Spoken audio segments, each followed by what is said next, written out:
morning children.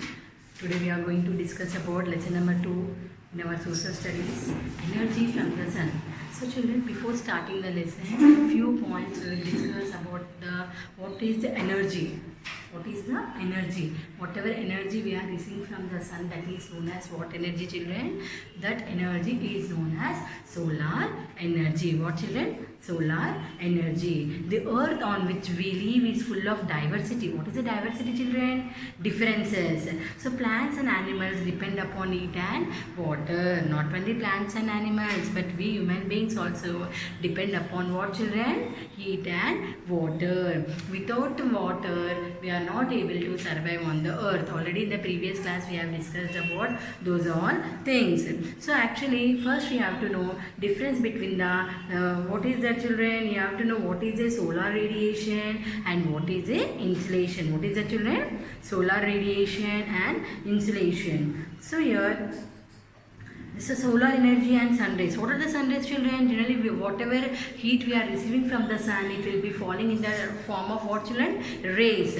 So here it is like a powerhouse which generates and gives out energy in the form of what? In the form of light and heat. So the energy which is constantly emitted by the sun, what children? Emitted by the sun is known as solar radiation. What it is known as children? It is known as solar radiation. We also receive many other forms of energy. What children? Many forms of energy like ultraviolet rays. Ultraviolet in the short form, it is nothing but UV rays. So here radios, X-rays from the sun we can neither see or feel. Here children, violet rays nor we see or nor we feel. Okay, we are not able to see and we are not able to feel anything with the help of ultraviolet rays. So here now we have to know what is the meaning of insolation. What is the meaning of insolation children? The solar radiation received on the surface of the earth. From where we are receiving the sun rays? Receiving from the earth. The solar radiation received on the surface of the earth is called what children? Insolation. Once again I am repeating children, this is an important term. You have to remember what is a solar radiation and what is insolation. Once again I am repeating children, just please listen what is insolation. Insolation. The solar radiation received on the surface of the earth is called what children? Insolation. Your children, please refer the textbook page number 18 and 19 for clear understanding. Coming to the page number 20, sun rays on an earth surface. What is that children? Sun rays and earth surface. Children, if you see here,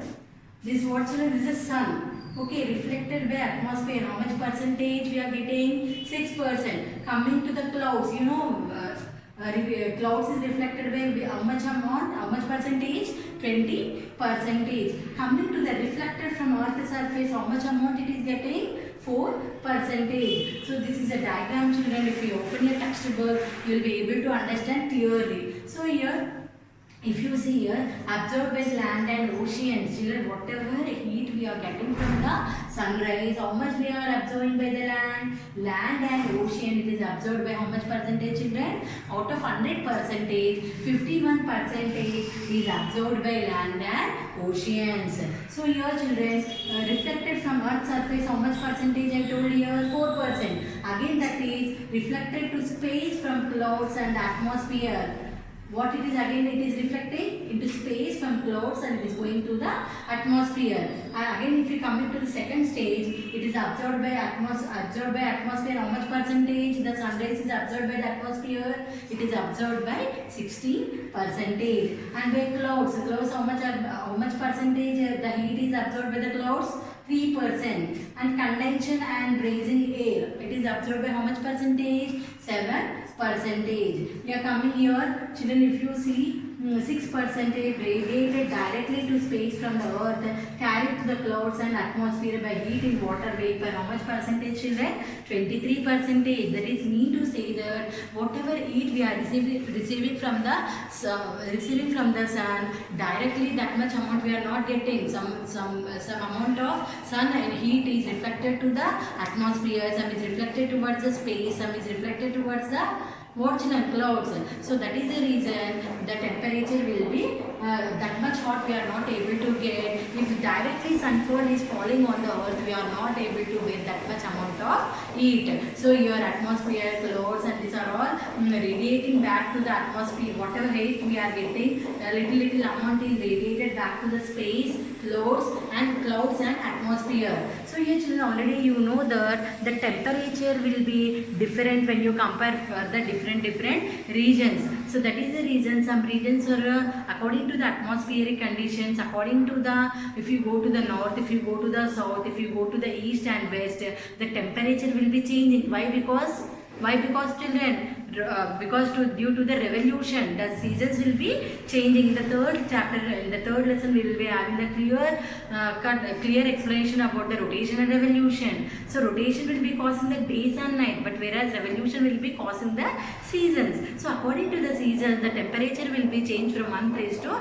another place. In some climatic conditions, cold climatic conditions, some plants are able to survive and it will be giving the good yield. When you compare it to the some crops will be growing in the hot atmospheric region. So according to the regions, the crops will be growing according to the heatness and coolness of the sun. So here children, this is about what children? Sun rays and earth surface. If you see in your textbook, you will be able to understand clearly. So here land and water contrast. What is our point children? Land and water contrast. Already you know that land is considered as a good conductor of heat. What children? Whatever amount of sunrise we are receiving, land is considered as what? Good conductor of heat. So whereas water bodies are different. Well, land gets heated and cooled quickly. Already you know that children, in the morning hours land will be very heat.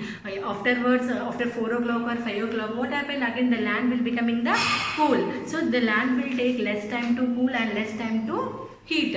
But whereas water, it will take more time to heat and it will take more time to cool. So that is a relationship between the land and water contrast. Children, please go through this para.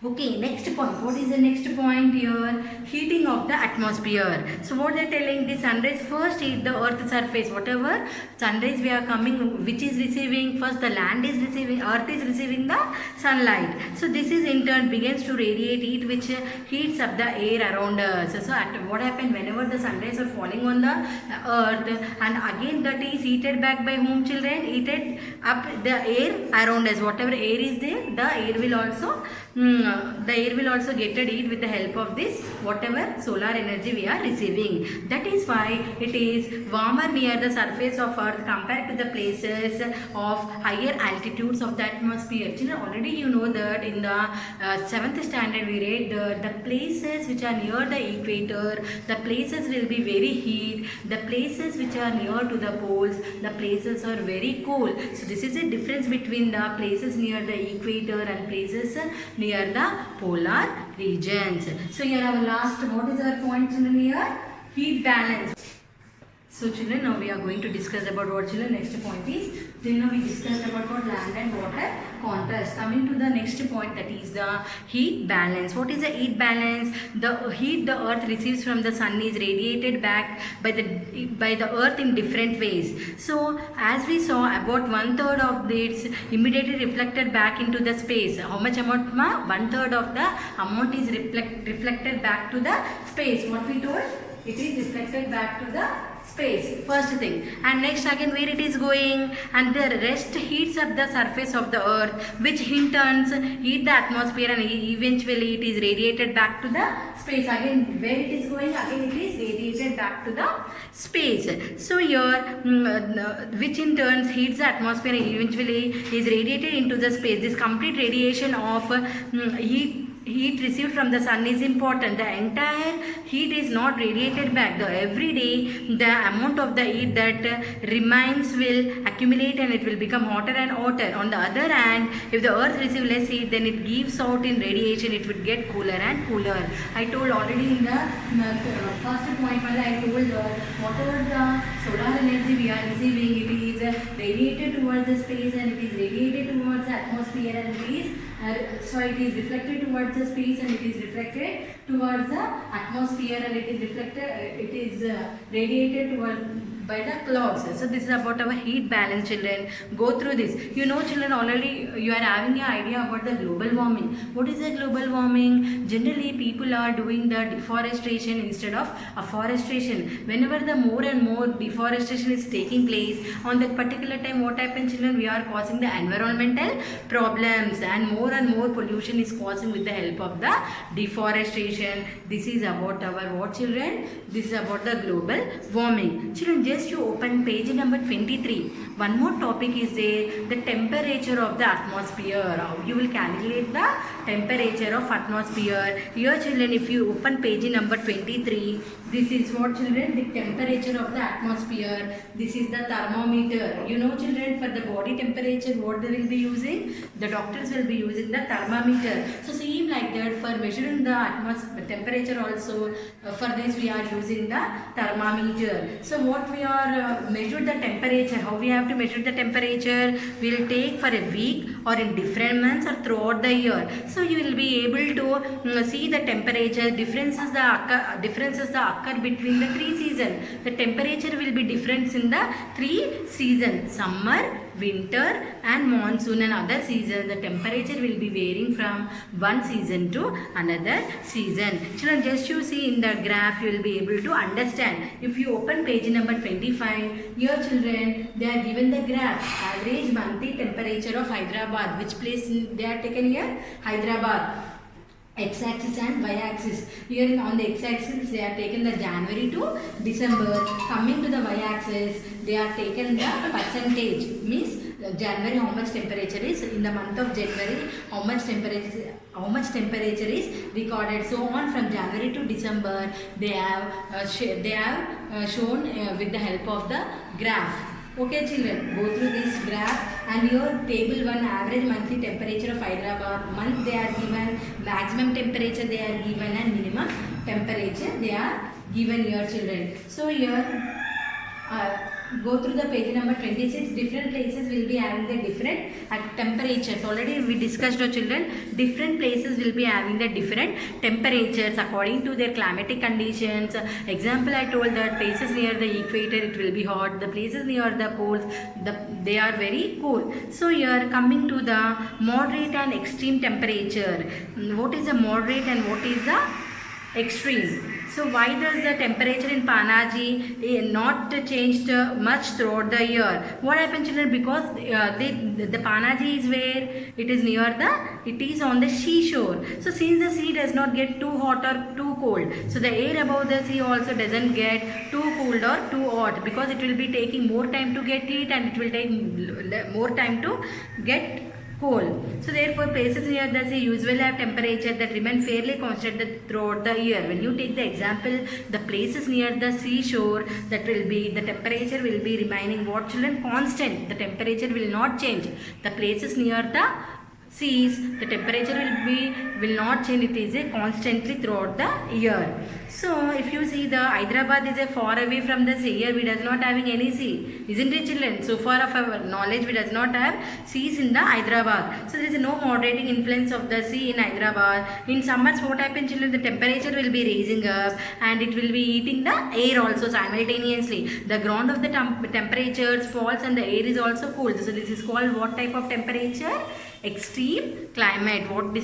What type of climate it is known as? It is known as extreme type of climate. So one with great differences between we are showing in the graph. Just now I am showing a textbook. They are showing in the graph minimum in the table what is a minimum and what is a maximum temperature. So please go through those all things, children. And temperature in the places near and far from the equator, just now only we have discussed, children. So please go through this. Again I will not explain. If you are having any doubts, you can ask. And children, one more thing here, how you will record the temperature in the maps, isn't it, children? In the map, how you will record the different places temperature. Please go through this para in the textbook 29. Here one more thing I forgot to tell. What is the meaning of inversion? One more What is the inversion? So inversion is nothing but sometimes, especially what happen in the morning during the winters, lower temperatures are found near the ground. What type of temperature we are finding? Lower temperature near the ground. If you see the dew drops on the grasses due to the condensation, already in the 7th class we discussed precipitation, condensations. Generally in the winter season, early in the morning we are able to see the fog. And what is the condensation? Water drops we are able to see on the leaves. So here, due to the condensation, the cooler temperatures near the ground level, or due to less amount of insulation received due to the shorter days and excessive radiation due to the longer nights,